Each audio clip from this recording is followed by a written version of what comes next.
What is going on, everybody? Welcome back to Red Seat Radio. My name is Corbin, and another week, another trade video. This one's going to be particularly interesting for a couple of reasons. One, because by the time you guys are watching this, there's a possibility that the World Series is over and the trade market has already opened up. Two, because the Red Sox bullpen has been terrible last year. They were one of the worst ERAs as a combined unit in all of baseball, and in the second half, they were, I believe, the second highest ERA in all of baseball. So there's definitely a lot of room for improvement in that bullpen. And the third reason is because the free agent market, when it comes to closing pitchers or relievers, don't have a ton of elite options. Obviously, you have Edwin Diaz and possibly Kenley Jansen if you want to still put him in that elite category. But outside of that, there aren't a ton of guys that you would consider elite relievers that are open and on the free agent market, which means it could be a very realistic possibility that the Red Sox go out and they add to their bullpen via trade. So that's what we're talking about today. We are going to go over my list of the top 3 relievers for the Boston Red Sox to target in this 2023 offseason. We're going to talk about why, how they fit in, what it costs to get them here.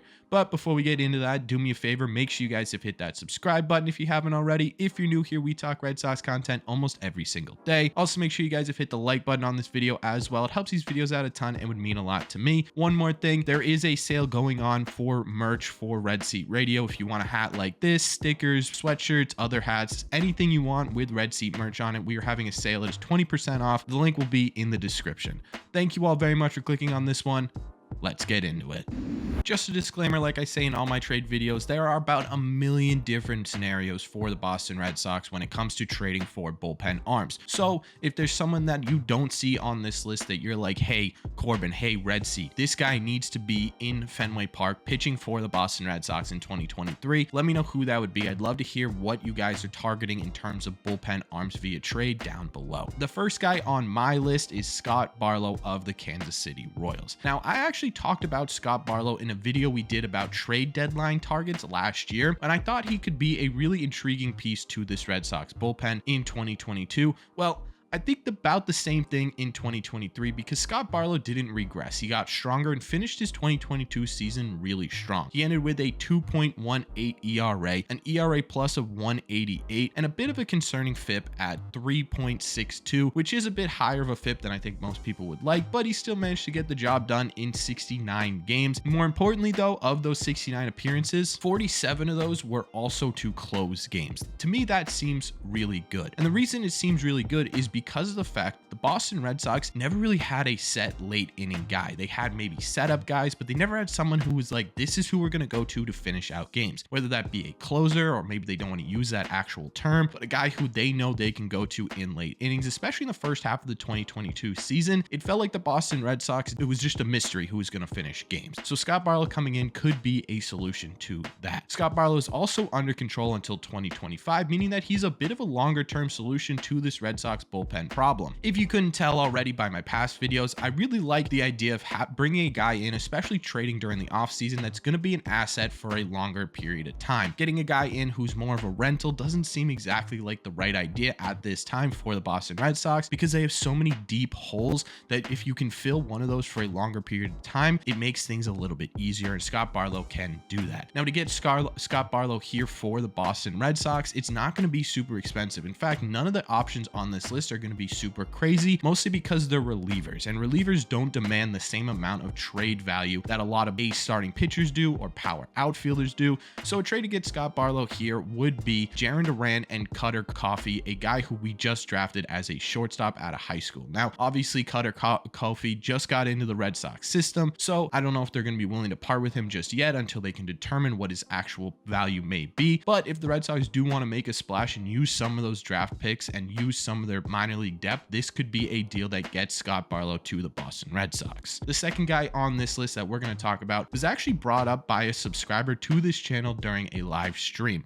and that is Alexis Diaz of the Cincinnati Reds. And Alexis Diaz is an intriguing option. He had a fantastic 2022.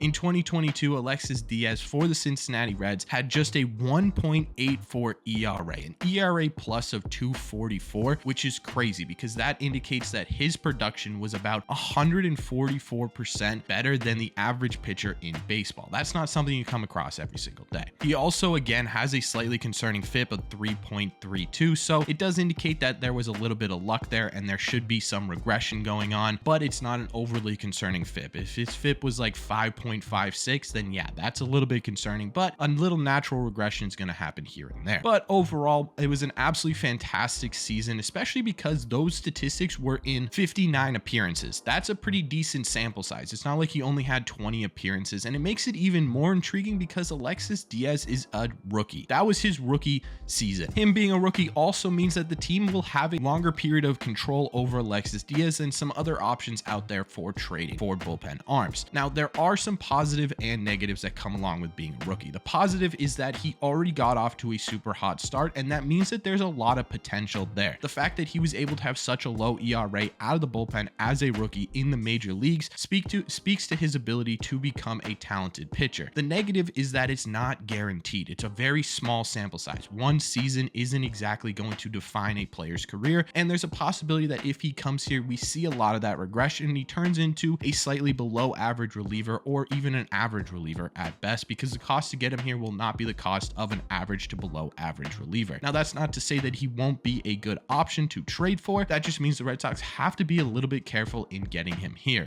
Like I said, he would be a little bit more expensive than Barlow just because of the fact that he had a monster first year. He is a rookie who he is under control for a very long time. So a package to get Alexis Diaz on the Boston Red Sox would be a package that looks kind of like Jarren Duran, a pretty decent pitching prospect, maybe power bat like Ronaldo, and then you sort of round it out with a guy like Downs just to throw it in and make that deal a little bit sweeter. And that would probably get Alexis Diaz here on the Boston Red Sox. Again, high risk, high reward type pitcher. The last guy on this list that we're going to talk about today is kind of an oddball pick, and that's Tyler Rogers of the San Francisco Giants. Now, one thing about Tyler Rogers that I really like is his funky delivery. It's one of the funkiest deliveries in baseball. It's a ton of fun to watch, and he's also a very productive pitcher. In 2022, he had an ERA of 3.57 with a 113 ERA plus and a FIP that was actually lower than his ERA at 3.44, which is a great sign because it was in 68 games. Again, not a small sample size. He was reliable for the San Francisco Giants the entire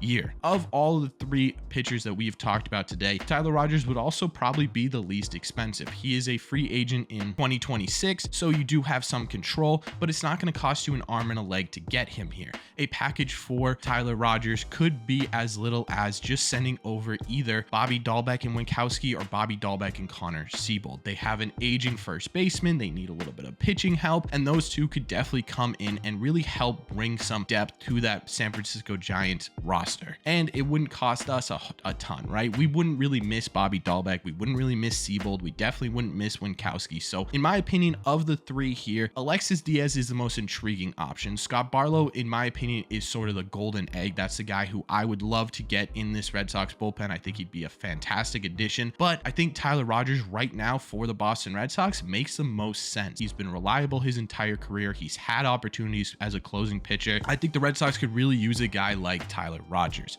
but I want your opinion as well. Let me know in the comment section down below. What do you think of these three pitchers? Which one of these three would you guys want on this Red Sox team, if any? If you don't want any, who would you guys want?